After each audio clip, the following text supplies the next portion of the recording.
Hello friends, welcome to Trend Tech Guide. Today I'll show you how to delete all the conversation on Facebook Messenger. So if you're new to our channel, don't forget to subscribe. So let's start. First of all, you can see I'm here in my mobile phone. Now I'll tap on Messenger and over here I'll select one of my chat.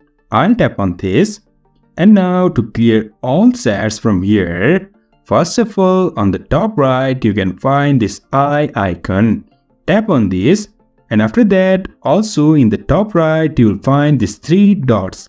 Tap on this and over here you can find delete conversation. Just tap on this and over here you can see here is delete this entire conversation.